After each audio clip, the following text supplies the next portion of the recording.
Hi guys, today we had a wonderful interview with the one and only Bola Ray, the king of the media industry in Ghana. We went to his office, he hosted us, we had amazing conversation with him.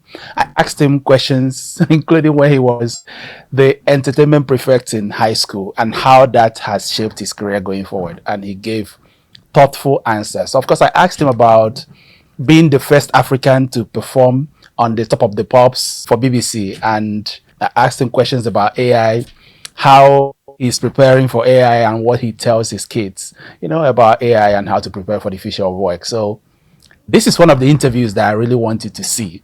This edition of Ready for Work webinar series is quite insightful. We were talking about how to get ahead in life, career, and business, how to reshape your mindset. And, I asked him, what does he think about work?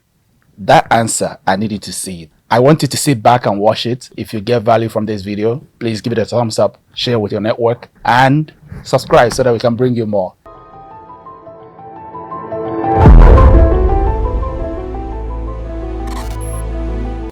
Hi everyone, my name is Tom-Chris Emewulu, your city's finest venture builder. And I'm here today for an interview I've been looking forward to for a very long time. I'm going to be interviewing a legend, a living legend in our city, Mr. Bola Ray. Yes, Chris. How are you? I'm very well, thank you. Tom-Chris, not Tom to Cruise. finally sit on your desk. Pleasure. Feeling is mutual. That's right. So I like to always start from the beginning. Correct. I read your profile, so I was wondering if you go back to those days when you were the secretary and prefect. Yes. What are those days like? Well, amazing days, I must admit. I mean, going back into the 90s when I was assistant entertainment prefect,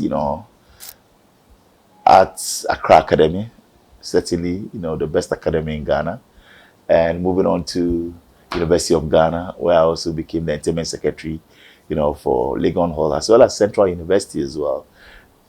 Great days, awesome memories. Impressive. Would you say there are some ethos that you took from those experiences of leading your younger ones that made you a leader in the industry? Certainly. I think that even my school, Accra Academy, where I spent my formative years, actually imbibed in me, that creative ability, and also with ethos, great values that we should stand for. That in anything that we do is not just about us, it's not being selfish, but it's for others. And they said it well, and it was written boldly, at our assembly hall. Non CB said vitae discimus, not for self, but for others. And that's actually grabbed my attention, had an impact on me right from an early age, that in everything that you do, you have to be selfless. Think about other people. How do you rope them in? And do it for others, not just for self-gratification or for fame or to be known, but how well are you impacting society?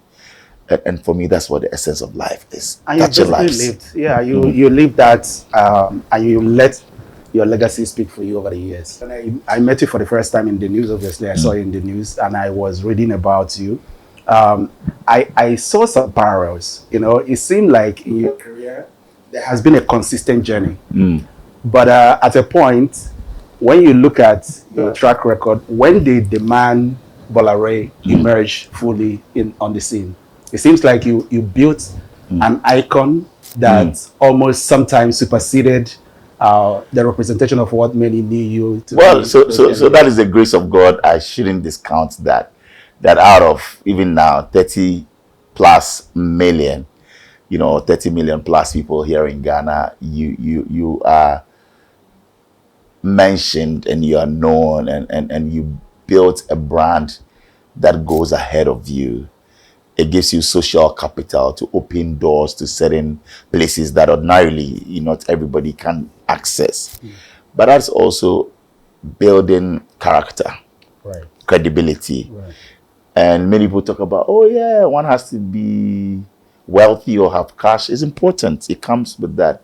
But in the spectrum of things, if you have a good name, you have strong character, you have credibility, you can access a lot of things that sometimes money cannot even, access or Where did that get. come from? Was it intentional? You decided from the Yes, intentionality is key, but it's also about my upbringing. Right. My mom and dad really instilled in us that, from that religious point of view, that, look, do well to others. It's not just a mantra that love your neighbor as yourself, or go out there and help people, but it was deliberate. It was intentional that you stay out of trouble if you can. Of course, we're all not perfect, and I always tell people, show me a perfect human being. There's no one apart from Christ Jesus, who came in the form of man to die for us, God's son. All of us are not. We all have our imperfections, but we should strive for excellence. In striving for perfection, at least you don't get there, but you get excellence. So for me, from day one, it has been, be excellent in what you're doing. Don't just do it, but do it well. And once you do that, people are watching. You might think that, oh, let me just do this work anyhow and just go, after all, what? But you might not know who is watching. And that is what has kept me, because when I go into MC a program, when I go into DJ, when I used to DJ, when I go in there to moderate or to be a speaker, I don't just say, it's just any other program. Let me just do it anyhow and go. And through that, people have seen that, oh, this young man is unique. Let's give him another show to do it. Whether being a wedding host, whether being a special guest at a function, add value to your craft, to your being. And once that is there, people would want to migrate or gravitate towards you. And that is how you're able to impact. Your brand speaks like you. When you see the brand, it's almost like the man. And sometimes also, we say as entrepreneurs, you are almost the equivalence of the culture in the business. Correct. When did it become obvious that this is what you wanted to do? Because obviously, as you are young, you have a lot of passions you are tugged into here and there and there. Well, I've said this, a number of times. Growing up, at a point, I wanted to be a lawyer, but I loved entertainment. So when I stumbled on radio, I gave it, that shot. Yes, I love entertainment. Hence, I was an assistant entertainment prefect. Moved on to become entertainment secretary at the university and all of that. Got involved in a lot of activities during my hall weeks at Legon Hall, University of Ghana. Same at Central University as well. So at that point, I realized that, look, although this is a hobby, it can be changed into a profession. And I remember back then, there was a guy who said, oh, the only, MC with an MSc. There's a Nigerian artist called Neto C. So I was like, oh, okay. Yeah. And I was like, okay, so he's a rapper, like an MC, a musician, and he has a master's, science. And people then used to say, oh, DJing or playing music on radio or parties is just for riffraffs, it's for school dropouts. So I told myself I want to be the first DJ in Ghana with a degree. So I used to play with my friend DJ Black, and we all got out of the school, university around the same time, worked at Joy FM. So I remember I was saying to you that Black Charlie, we have to make a difference. We have to show people that, look, being on radio or being a DJ, a radio DJ, as it is not just for school dropouts or people who don't have any aim in life, but let's have that education and also follow our passion. So at that time, I said, after school, I did, business administration at University of Ghana. I had the idea, go and work in a bank and a financial institution, because I did, business administration. So I thought, and also marketing, work in a company. But it was the will and the desire that how can you transform a hobby into a profession? So I stayed on from Top Radio to Joy FM. I said, let's be that beacon. Let's be that light. Let's be that difference. So that we can also bring some respect to the craft and the profession. So if it's a lawyer sitting there, a doctor sitting there, why can't a broadcaster sit there? Have the knowledge, be on that same table. Because people are people everywhere. Of course, be at that level in terms of thought leadership. Be able to engage. Be able to speak on subjects. Because if I'm on radio, I should be as intelligent as anybody out there. It's because I will speak from archaeology to zoology. I will be able to engage the doctor. I should be able to do my research. If I've not gone to school, how can I have a meaningful discussion on radio? And you've seen that the narrative has changed. Look at the morning shows across platforms. Brilliant people. You have the best people in the profession of broadcasting.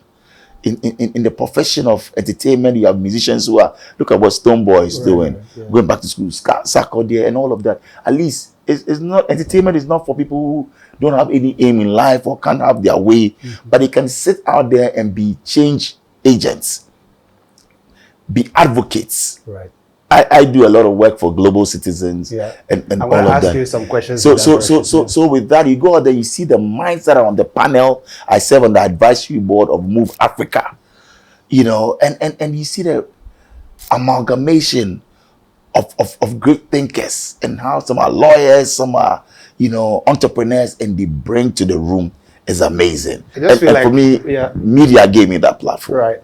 I feel like I should be the audience sitting down and receiving the Bola Ray exceptionalism, because you know, I remember when I was reading your profile, it says you had done some job for Top of the Pops. Right. Yes, in the UK. So actually, first African to have hosted Top of the Pops radio.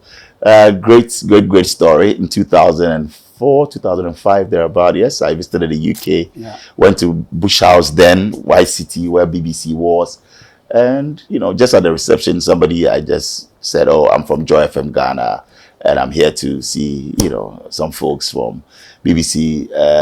I think it was then BBC Focus on Africa, and a gentleman heard my voice. He said, "Well, my name is so and so. I'm the producer for White Label. Can you just do an ad for us, like a jingle, and use your voice because I love your voice?" Right. It was fate. It was God. I went to the booth. I recorded. They played it the next day. Somebody heard it and said, "Oh wow, we'd like to have him do some stuff for us. So come back again."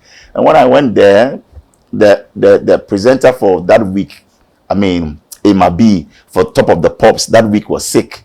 So somebody heard me and said, "Oh, Bola, you've done this advert and all of that. Can you host the program?" I was the drive time host in Ghana, the biggest drive show at the time. So I was like, "Look, why not? Let me give it a shot." They brought the script. Within 15 minutes, I was in the studio. I recorded. And I remember interviewing Daniel Bedingfield, who's the brother for Natasha Bedingfield, who played this song, "These Words Are My Own," live on radio. I couldn't believe it, because back in Ghana, I was playing their songs, and here I am, an African boy, probably Ghanaian, in the UK, interviewing Natasha and Daniel Bedingfield, for that matter. So, you know, it was just great. It was just for that week. The next week, they said, "Oh, you've done so well, so stay on in my beacon." And I did the show. And I think that it was humbling and heartwarming. Let's talk about work ethics. It seems you're always working, and of course, you have to. I have time to chill too. Oh, at this stage, you make me feel like, you know, at this stage, I've been in the business for a while. But hey, I'm 48, turning 49. Right. Looking forward to 50, God willing. What does work mean to you? Work means everything. Work means life, because, you know, it puts food on our table. Work also means that you're disciplined. I always say that there's honor in work. So you have to do something and do it well, and you feel good when you are rewarded. You earn some remuneration, honorarium, wages from what you do. Yeah. Because if you sit at one place and every time everybody comes and they hand you some, "Oh, take this," and you don't earn, you don't work for it, and every time they are doing, you feel, well, that is for me. Right. You feel that there's something taken out of you. But once you put in the work and you work hard, you're a diligent soul, it gets you going. And that's why I like to be surrounded by people who love to work. But don't get me wrong, I love to have fun too. Right. I'm the definition of fun. I'll ask you when you look at our generation that's coming behind you, you know, there's so many rhetorics out there about laziness and things like that. Do you think that understanding is disrupted at some point by social media? Well, it depends. I think that a lot of the youth now, or maybe not a lot, but some of them are distracted by, you know, the digital media now. But a lot of them are also putting into great. I've met some fantastic young folks who are doing amazingly well. Right. And technology is a tool that they use, especially with AI and all of that. You know, you can get a lot going on. Yeah. You know, so Let's yes. talk about AI. Yes. In media. In media. Right. You want to know how AI is playing that critical role? Yeah, because I work at the center of AI. Sure. I've been in the field for over 5 years now, and looking at where the industry is going. Right. Obviously, you have priority information than most people. Certainly. So what do you think? What do you say? Well, I think that AI has fundamentally, you know, changed the media landscape. From where I sit, it enhances content presentation and personalization. Right. Just yesterday, I was on Instagram and I saw, I think it's Rage Media in Nigeria, and how they now don't even contact people or production houses to do their jingles and commercials for them. They're using AI. And it was amazing what they've done. Because for me, in our media, space now, it optimizes workflows. Right. It's able to actually automate various processes. And how better can life get? When I was starting off, we used to play cassettes. Yeah. We used to play vinyls. We used to then move on to how easy we CDs. have it now. But now with AI, I go for my morning walk and you just put on something. You want a selection, Right. AI does that for you. You want to do a presentation, it's just easy. So it allows for, workflow to be easy. Yeah. It gives you, for us, with what we're doing, targeted audience, measurement. We're able to do data analytics. We're able to do, the algorithms because it's machine learning. Absolutely. Yeah. So for me, AI has come in at a time that, look, it is, people say, oh, AI is going to take away the work and What do you think? No, I think that it's enhancing. Yeah, it's enhancing what we know, but you still need the human factor. Right. To be in there. Let's not kid ourselves. Right. I'm coming from an era, like I said, from cassettes, from CDs and vinyls. Now people just get their laptop, they get things connected, they have their Serato play, they have all sorts of software, and they play their own music. If you are a DJ back then and you didn't upgrade, right, you'll be out of business. Right. It's not because technology came to kick you out. You as a human being, you didn't upgrade to actually tailor certain recommendations and things specifically to suit your preferences. Yeah. So if you were playing cassettes and then you moved to CDs and you moved to PC DJ and you didn't catch up, you're out. How much more AI? When we were growing up, yes, Facebook came through, IG. So now I see a lot of business leaders, they're not on LinkedIn, they're not on Instagram. TikTok is a big deal now for many businesses. Yeah. If you don't catch up and you are not in there, for us in the media space, how can content then you produce and it's not consumed? So we need to catch up. AI will not take away. And I saw a fantastic presentation at the CEO's Forum last 2 weeks, at the Kempinski, where the leader of Margins Group, the CEO, spoke about it, and it's like we should be prepared and rather amplify what AI is doing, but we need a human interaction. So upgrade, be there for yourself. Some radio stations have actually laid off DJs because they couldn't catch up. Producers now, if at first you had a producer for a particular show, TV show or radio show, now you can have an AI assistant. Now PAs, some people don't even take PAs. Absolutely. They use AI. There's an AI assistant. It diaries everything for you, and then you're moving on. But I like the human interaction. I want to engage in. Absolutely. AI cannot say that, okay, you've done the scheduling and all of that, but make sure that you need that human face. And once the person understands the efficiency of it and how to use it, and is able to interface well, oh my God. That's impressive. That's great. What do you tell your children in terms of preparing for the future of AI? And then we'll talk about investment. But I think that my advice, not just to my children, but to the youth out there, that look, young people should focus on developing skills in digital literacy. Absolutely. It is important. Data analysis, content creation, these are critical, especially in my space, because it's an evolving space in the media landscape. Understanding AI and its applications, you get to embrace technology because it's vital. And to the youth out there, please, let's be digitally conscious because it will allow you to innovate, to adapt to changing industry demands. Like I said, if you don't catch up in the next 5 years, there will be new things. It's not as if you didn't exist or you didn't learn about it, but you didn't improve. I've seen many of my colleagues drop, off the ladder. It's not because they were bad. It's not because they are not good. It's not because they did anything wrong, but they failed to upgrade. Right. And once it happens, especially with technology, especially with learning, we have to, learning is a continuous process. Absolutely, yes. Because if you don't do that, then your colleagues will just go up. And then what happens? I always tell people that, look, your being at one place can be interpreted as you going backwards. Absolutely, yeah. Ask me why. Because if you're at one place and everyone is coming and passing and moving on, you being static, once they've moved forward, you've gone backwards. So you see, It's not as if you've done anything bad. You didn't move. You say, as for me, I'm standing at my place. I want to just be. No. Don't be average. Be above average. Absolutely. You know, don't be ordinary. Be extraordinary. Because the world that we are living in now, you can all go to the university, have certificates and all of that. Yeah. It's the person who goes the extra mile that will get the things done. Through self-learning. That's it. Absolutely. Yeah. Impressive. And talking about evolving, talk about the upcoming entrepreneurship event. What made you become the brand ambassador for that? Well, I'm actually the country, chair. All right. For Global Entrepreneurship, Right. Festival. Right. Fantastic. And I hail and salute, Dr. Sumi and the wife, Lady Joy. Fantastic, guys out from Nigeria who are actually putting down global footprints. Right. We saw what they did in Accra, last year at the Entrepreneurship Village. Great mindsets, bringing global leaders, to shape, thoughts and to also propel us into, if you want, a greater good.